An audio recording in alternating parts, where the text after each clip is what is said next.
Oi, amiguinhos, tudo bem? Vamos bater um papinho hoje sobre infraestrutura e superestrutura. Infraestrutura, um conjunto de condições que proporcionam às pessoas viverem num determinado modelo de sociedade. Infraestrutura está abaixo da estrutura. Eu pego uma estrutura qualquer, estrutura desta caixa aqui, tá? Ela não se sustenta sozinha no ar. Eu teria que ter um apoio para ela aqui, tá? Esse apoio, para que ela se sustentasse, tem que ter um equilíbrio. Para que ela se sustente, ela tem que ter uma infraestrutura. O que é essa infraestrutura? São as condições para que uma sociedade funcione. Por exemplo, para existir o feudo, tinha que ter um conjunto, o senhor feudal, os servos, os vassalos, todo aquele aparato de ferramentas. Isso tudo está no âmbito da materialização da existência do feudo. Durante o absolutismo, a mesma coisa. Tinha que ter estrutura, aquela estrutura física, a estrutura física com castelo, trono, um rei absolutista, alguns se consideravam o próprio sol, né? L'état c'est moi, eu sou o Estado. Je suis le sol. Imagina só, eu sou o sol, eu sou o Estado. A família dos Luizes lá, eles se achavam, né? Mas existia todo um contexto. Esse contexto é um contexto de infraestrutura que dá condições da gente identificar um modelo. Por exemplo, no Japão, durante o período dos shoguns, dos samurais, havia toda uma estrutura e uma infraestrutura que favorecia aquele comportamento. A mesma coisa deve ter sido no Egito, na Mesopotâmia, entre os incas, os maias.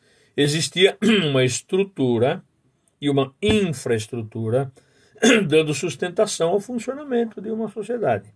Mas não é só isso. Quando nós pensamos, vamos pegar o feudalismo para estar mais fresquinho na nossa memória. Vamos pensar assim, para que um feudo funcionasse, em primeiro lugar tinha que ter a terra. A terra pertencia ao senhor feudal, ele dava essa terra para os servos que prestavam o serviço, tinham que pagar a corveia, tinham que pagar as taxas, até para assar pão. Você vai fazer pão, você tem que pagar. O forno era do senhor feudal, você ia assar o pão, você tinha que deixar um pão lá, ou dois, não sei quantos, para pagar o serviço, né? Para você moer o trigo, você tinha que pagar. Essa é a estrutura e a infraestrutura, aquilo que compõe o conjunto que faz funcionar. O modo de produção e os elementos que estão ali nesse conjunto, né, que o marxismo resolveu chamar de modos de produção. Mas esse conceito, ele depende de outros conceitos. O modo de produção e os meios de produção, por exemplo, a enxada, o trator, o burro que puxava o arado, as ferramentas de trabalho, todas as condições são os meios de produção. O modo de produção pode ser um modo de produção feudal, um modo de produção capitalista, um modo de produção escravagista. Não interessa agora qual é com exatidão o modo, mas independente de qual seja o sistema para se produzir o modo de produção empregado e os meios de produção, as ferramentas, etc., abaixo de tudo isso tem que existir um conjunto, esse conjunto físico, essa infraestrutura. É uma infraestrutura que ela está ligada a uma máquina social. É todo um processo para fazer acontecer aquilo que o sistema pretende. Por exemplo, para produzir cana-de-açúcar, o que precisava? Precisava ter a terra, a muda de cana. A muda de cana precisava de chuva, mas ela não nasce sozinha. Tem que ter quem plante, limpar a terra, tirar o mato, colocar a muda, esperar crescer, depois cortar, depois moer, depois processar para poder fazer o açúcar ou o aguardente. Tem todo um processo. São modos de produção escravagista. Os meios de produção, o engenho, o cavalo, o escravo, o barará, as ferramentas e tal. Esses são os meios de produção, mas havia uma infraestrutura que dava condições disso funcionar. No regime feudal era de um jeito, no regime da cana-de-açúcar era de outro, na exploração do ouro era de outro, no capitalismo é outro, na Revolução Industrial é outro, né? Hoje, no mundo moderno, as coisas estão se sucedendo também, mas, para Karl Marx, isso implica numa coisa que ele chamou de modo de produção, infraestrutura, o conjunto completo que está dando sustentação, que faz existir no espaço social, né? Não só no espaço físico, mas as pessoas constroem o seu próprio modo de viver. E isso daí está relacionado a um outro conceito ainda maior, que o Karl Marx chama de superestrutura. Superestrutura é uma concepção. É uma concepção. E é uma concepção materialista, não apenas idealista ou ideológica, não. O ser humano, para Karl Marx, ele produz as condições em que vive, né? E é isso que causa as lutas de classe.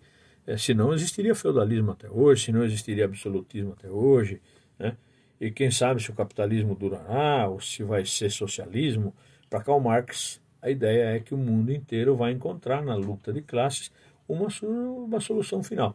Mas até que esse dia não chegue, o que é que mantém as pessoas debaixo das rédeas, do controle de quem comanda? Lá no feudo era a religiosidade.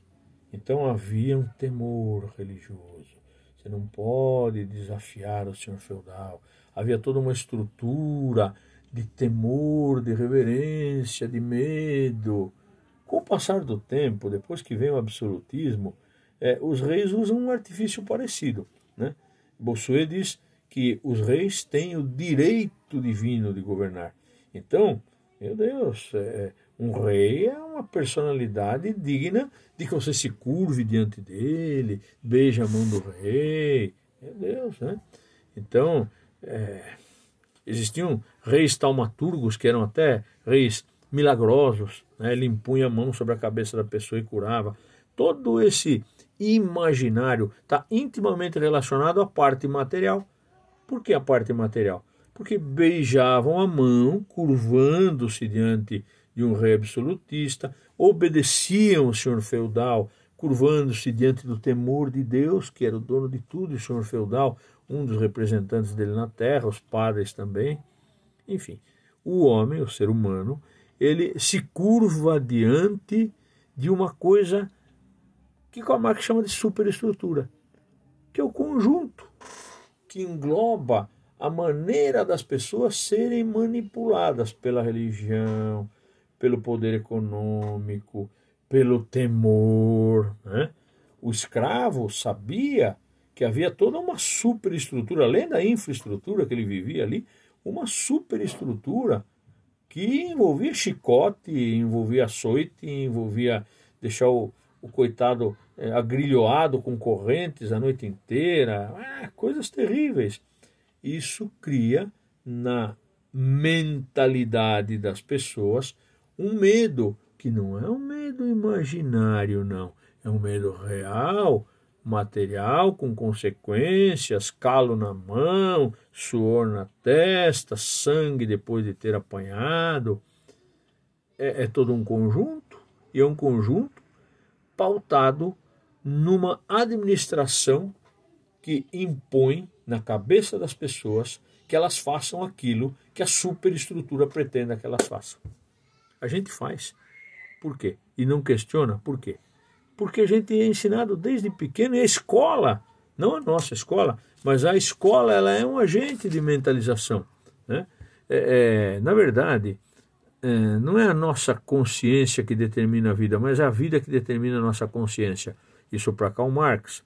A vida determina a consciência. E ele acreditava tanto nisso que achava que ia chegar um dia que a panela de pressão da paciência do povo ia explodir. Por quê? As tensões, os conflitos, as pressões iriam se acumular de uma tal maneira que mais cedo ou mais tarde a revolução viria e a luta de classes iria trazer uma ditadura do povo. O povo tomaria o poder, tomaria os meios de produção, os modos de produção seriam modificados para que fossem comunais, para que fossem socializados, para que fossem canalizados para a socialização e acabaria assim, segundo Karl Marx, com a dominação da superestrutura capitalista. Bom, eu desafio vocês a me mostrarem um lugar onde deu certo, né? Pode procurar. Venezuela, Cuba, União Soviética, ex-União Soviética, China. Teoria é uma coisa, prática é outra. Mas o que você precisa saber? Que existe uma superestrutura que não só age intimidando, mas também controlando, moldando, fazendo com que as pessoas achem que exista alguém supremo. Um supremo. No Brasil tem uma coisa muito parecida hoje. É um supremo comando, um supremo tribunal, é um supremo rei, é um rei absoluto, né? E a história está repleta de casos assim, não são um ou dois, são milhares, né? Ao longo da história, os pilares que mantêm essa estrutura e essa superestrutura, eles são, em primeiro lugar, construídos pela visão de mundo que um lugar tem, que uma época tem, seja ela no feudalismo, seja ela durante o período escravagista lá no Egito, na Mesopotâmia, entre os maias, os astecas, ou depois da Revolução Industrial, ou nos nossos dias, existe uma superestrutura que mantém todo esse ideário na base da construção material da realidade. Não é apenas o blá blá blá, não. A gente sabe as pressões que a cultura desempenha sobre a gente. As pressões são muitas e a cultura de cada lugar, ela se incumbe de forçar a gente a agir do jeito como o lugar que a gente vive quer que a gente pense, né? Claro que a gente pode se rebelar, pode, e Karl Marx diz que isso vai acontecer mais cedo ou mais tarde, né? Aqui no Brasil, durante o regime do Getúlio Vargas, no Estado Novo em especial, de 37 até 45, havia uma mentalização, e ele usava a escola, tá? A escola não fazia apenas o papel de alfabetizar, não, mas de construir um cidadão, de uniformizar um cidadão. Portanto, havia uma superestrutura que era regida, orquestrada pelos donos dos modos de produção, né? E quem está no comando. E na época do Getúlio foi assim no nazismo, foi assim no fascismo de Mussolini, foi assim na Espanha do Franco, foi assim com Salazar, foi assim durante a Revolução Industrial, foi assim com Stalin. A Revolução Russa. Na verdade, o ser humano é uma criatura que se deixa dominar por uma série de fatores, ou por falta de condições, então ele se dobra diante da obediência, ou porque tem medo de Deus, ou porque tem medo do senhor feudal, ou porque tem medo de ser fuzilado, jogado numa câmara de gás, ou fuzilado por tropas comunistas, seja lá o que for, né? Nós vamos ver que os grandes líderes, eles impunham essa superestrutura com a coisa que mais intimida todo mundo, que é o medo. Todo mundo tem medo de alguma coisa, de perder alguma coisa, vida, seus objetos, seus entes queridos. Então, essa superestrutura, ela constrói uma visão de mundo baseado naquilo que o sistema quer que a gente pense na época que a gente vive, cada qual com a sua força de ação dos modos de produção. Portanto, quando Karl Marx disse que a vida é que determina a consciência, a vida de fato determina, até que, segundo Karl Marx, vai chegar uma hora que o conflito de classes, a luta de classes, vai fazer com que os desfavorecidos se voltem contra aqueles que os tiranizam. Eu não vi isso acontecer ainda em nenhum lugar. Pelo contrário, tudo que a gente viu só trouxe mais problemas ainda. Olha Cuba, olha Venezuela, Coreia do Norte. Eu ficaria aqui citando inúmeras experiências, né, que não deram certo. Não que o capitalismo seja certo, não. O comunismo também não é. Na verdade, nós vamos estudar mais sobre isso, tá? O liberalismo, o Adam Smith mostra que as coisas tendem ao equilíbrio quando há liberdade. Os franceses diziam isso, né? Laissez-faire, laissez-passer, laissez-aller. Liberalismo, deixa fazer. Paga o imposto, mas deixa fazer. Laissez-faire, laissez-passer, laissez-aller, deixa passar. Né? O Adam Smith diz que quem deve controlar tudo é a mão invisível do mercado, a lei da oferta e da procura. Mas, só que não, né? Na prática, eles querem comandar. Então, independente da época, vai lá para o Egito, vai ver que lá tinha quem comandava e quem obedecia. Vai lá para a Mesopotâmia, a mesma coisa. Vai estudar a história dos maias, dos astecas, dos incas. Sempre houve o domínio do mais forte pelo mais fraco. Portanto, quem tem os modos de produção sob seu controle e os meios de produção, sejam eles matéria-prima, ferramentas, né, cria condições de fazer uma infraestrutura de funcionalidade e uma superestrutura de comando. E é isso tudo que Karl Marx quer que a gente perceba para chegar à conclusão que a humanidade faz a sua história e no futuro a luta de classe será a mola mestra de uma mudança mundial. Só que não, até agora ninguém viu isso, tá? Getúlio Vargas tentou fazer isso, Mussolini tentou fazer isso, Stalin fez isso, Mao Tse-tung fez isso. Na verdade, a superestrutura é uma força de mentalização para que você faça a vontade de quem está no comando. Seja por forças religiosas, seja por atemorização, seja por modelo econômico, como foi na Revolução Industrial, no capitalismo, enfim. O ser humano, desde o princípio, na sua base, lá nas cavernas, já tinha uma supremacia do homem sobre a mulher, por exemplo. Primeira divisão do trabalho. Né? O homem dominando a mulher. O pai, uma sociedade patriarcal, dominando os filhos. O chefe dominando a tribo. Né? O sacerdote dominando a cabeça das pessoas. Essa ideia de superestrutura é um conjunto que faz com que as pessoas de cada época se curvem em obediência a quem está no comando. Ou porque tem medo de Deus, ou porque tem medo do chicote, ou porque tem medo do fuzil, ou porque tem medo da câmara de gás. O medo. Porque a história é um rio de lágrimas, de suor e de sangue. Um beijo.